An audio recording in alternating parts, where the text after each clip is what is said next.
Question number 104 मैंने रखा है।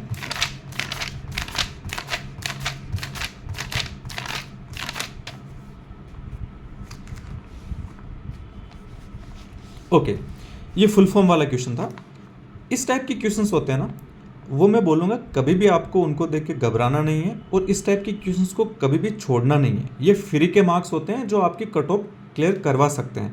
होता क्या है, जैसे अपन लोग देखते हैं, एक तो एग्ज़ाम में बहुत ज़्यादा स्ट्रेसफुल एनवायरनमेंट होता है, टाइम बहुत लिमिटेड रहता है, तो अपन लोग सोचते हैं कि जो पढ़ा हुआ है घर से वो आ रहा है उसी को करेंगे, बाकी को देखते ही छोड़ देते हैं या घबराने लगते हैं कि ये क्या है, ये तो मेरा पढ़ा हुआ नहीं है, ये मुझे नहीं आ रहा है।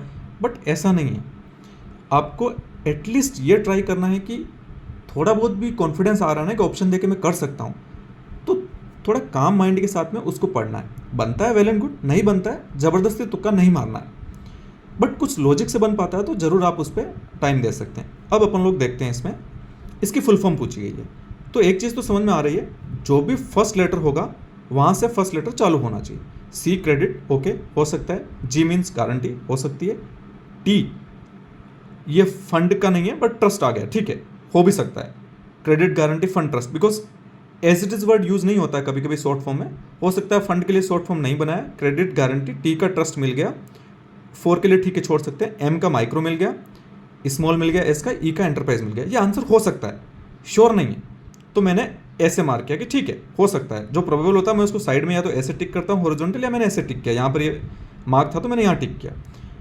अब जैसे ये वाला है, इसको भी मुझे लगा हो सकता है, because credit guarantee C G T M S E okay हो सकता है, बट ये मैंने काट दिया। ऐसा क्यों? बिकॉज यहाँ देखो सी का मिल रहा है, जी का मिल रहा है, टी का मिल रहा है, एम का मिल रहा है, लेकिन एस का नहीं मिल रहा है। यहाँ पर मीडियम एंटरप्राइज है, तो ये इसका क्या हो गया, C G T M M E है, ये एम एम है, बट यहाँ पर क्या है, एम एस है, तो इट मीन्स ये तो स्ट्रेट अवे गलत है, ये तो नहीं हो सकता है। ठीक है, ये हो सकता है बिकॉज अगेन यहाँ पर मिल रहा है सी जी टी एम एस, और डी भी हो सकता है, इसमें भी मिल रहा है। अब अपन लोग जो अपना जीएस का नॉलेज यूज़ करते हैं तो उसमें एक अपन लोग पढ़ते हैं एम एस एम ई, ये अपन लोगों ने सबने पढ़ रखा होता है, तो इसकी फुल फॉर्म मुझे लगता है ज़्यादातर कैंडिडेट को पता है। इसकी फुल फॉर्म क्या होती है, micro small medium enterprise. Okay, तो मैक्रो तो उसमें कहीं से भी नहीं आता है, और इसके सारे ऑप्शन देख आप पढ़ेंगे तो पता लग रहा है कि ये उसी की बात कर रहा है, micro small, micro medium, medium small, तो ये एमएसएमई टाइप से ही कुछ वर्ड है और उसी की ही ये बात कर रहा है। उसमें मैक्रो तो नहीं है, माइक्रो स्मॉल मीडियम एंटरप्राइज, तो माइक्रो हो सकता है, स्मॉल हो सकता है, मीडियम हो सकता है, तो यहाँ पर मीडियम स्मॉल है, ओके हो सकता है, माइक्रो स्मॉल है, हो सकता है, बट मैक्रो तो नहीं है ना, मैक्रो नहीं हो सकता है, और इसको तो अपन लोगों ने पहले ही काट दिया बिकॉज ये तो एस का है ही नहीं, ये तो एम एम ई है, यहाँ तो एम एस ई है, तो ये तो नहीं हो सकता है, डबल एम आ रहा है यहाँ पे ना, तो एम के बाद एस होना चाहिए, एस इसमें आ रहा है, एस इसमें आ रहा है, एस इसमें आ रहा है, ए सी डी इसमें से हो सकता है। अब अपन लोग देखेंगे M S M E, micro small medium enterprise, इसकी फुल फॉर्म से पता चला मैक्रो वर्ड तो कहीं पे भी नहीं है, तो ये भी गलत है। अब क्या हो सकता है, मीडियम स्मॉल ओके सी में है, माइक्रो स्मॉल सी में है। अब ज़्यादा सूटेबल आपको कौन सा लगता है, ए और सी, यही मैंने 2 मार्क किया, ए में से हो सकता है, सी में से हो सकता है, ये मैंने रियल एग्जाम में ऐसे ही अटेम्प्ट किया था, ये एमएसएमई मैंने लिखा नहीं था, वो मैंने अपने माइंड में सोचा था। तो ये देखो क्या फुल फॉर्म बन रहा है, माइक्रो स्मॉल मीडियम, तो जहाँ पर मुझे माइक्रो स्मॉल दिखेगा वो मुझे ज़्यादा सूटेबल लगेगा एम एस, तो ये मुझे यहाँ पर दिख रहा है micro small compare to medium small, ये सोच के मैंने ए मार्क किया और ए इसका करेक्ट आंसर है। तो मैं कहना ये चाह रहा हूँ कि इस टाइप की फुल फॉर्म वाले क्वेश्चंस होते हैं ना, वो ईजी होते हैं, आपको उनको देखते ही छोड़ना नहीं है। होता क्या है कि अपन लोगों को लगता है कि स्ट्रेस एनवायरनमेंट है, क्वेश्चंस को नहीं पढ़ेंगे, देख के छोड़ देंगे, तो ऐसा नहीं करना है, उसके लेटर को देखना है। जैसे आप देखेंगे बी सबसे पहले गलत आपको पता चलेगा, बिकॉज ये एमएसएस से मैच नहीं हो रहा है, ये एम एम ई है, गलत हो गया। डी वाला आप एमएसएमई जो तो इनडायरेक्ट नॉलेज है उसको यूज़ कर सकते हैं, तो माइक्रो स्मॉल मीडियम होना चाहिए, ये तो मैक्रो है नहीं होगा, तो मीडियम स्मॉल यहाँ पर है, माइक्रो स्मॉल यहाँ पर है। अब ए और सी में से जो आपको सूटेबल लगता है उस पर आप मार्क कर सकते हैं। ऐसा ही मैं एक क्वेश्चन आपको और दिखाता हूँ, क्वेश्चन नंबर 58। ओके, कुछ क्वेश्चंस मैंने सेलेक्ट किए हैं जो डिस्कस करने थे।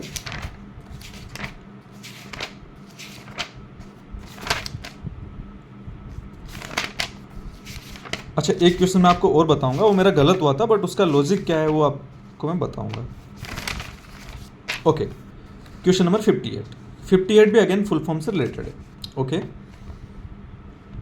अब इसको अपन लोग सबसे जो इसमें से एब्सर्ड जिसका कोई मीनिंग नहीं है वो स्टेटमेंट मैंने एग्जाम एनवायरनमेंट में देखा, वो डी। अब डी स्टेटमेंट को आप पढ़ो, पीसीआरए की फुल फॉर्म पूछ रहा है। डी स्टेटमेंट क्या है? Partial counting of remaining amendment. इसका कोई सेंस बन रहा है क्या? पार्शियल काउंटिंग क्या होती है?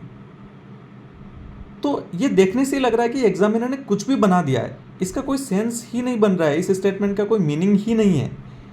काउंटिंग काउंटिंग होती है, पार्शियल काउंटिंग अगर रिमेनिंग अमेंडमेंट है, लेट से कुछ अमेंडमेंट के बारे में बात चल रही है तो उनकी पार्शियल काउंटिंग कैसे होगी?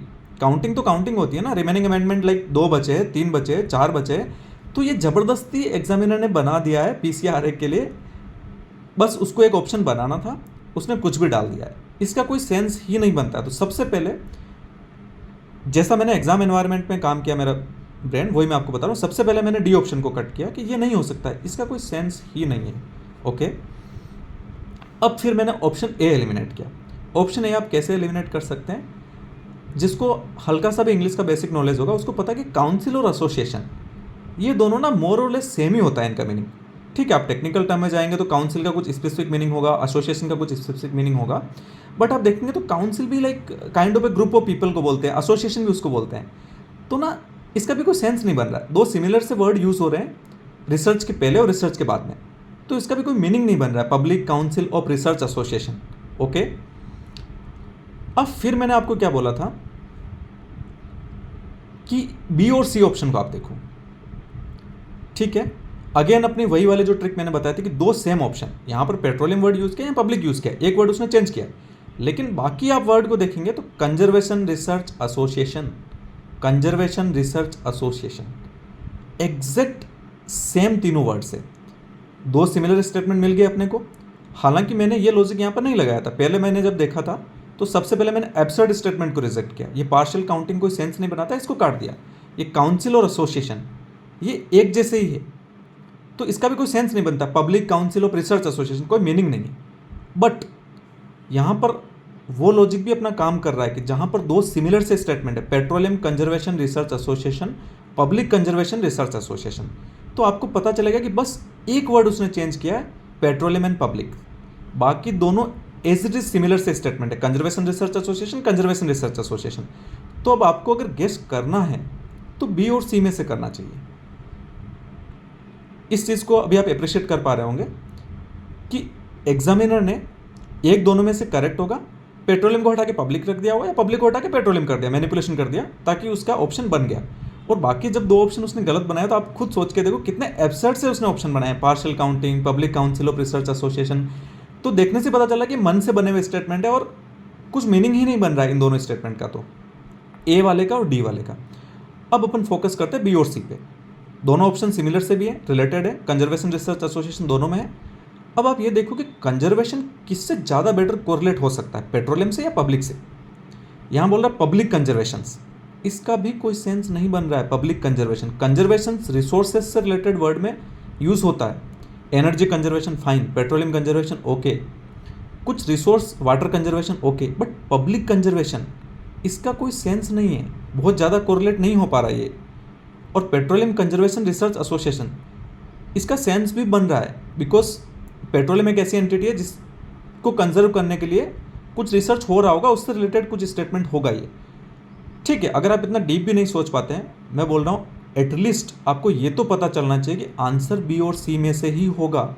ये लिंक्ड स्टेटमेंट है, ए और डी तो नहीं है। और थोड़ा अगर आप काम माइंड के साथ में सोचेंगे तो आपको पता चलेगा कि बहुत ज़्यादा बी और सी में से अगर आपको जाना है तो पब्लिक कंजर्वेशन रिसर्च एसोसिएशन इसकी बजाय पेट्रोलियम कंजर्वेशन रिसर्च एसोसिएशन ये एक ज़्यादा सेंस बना रहा है।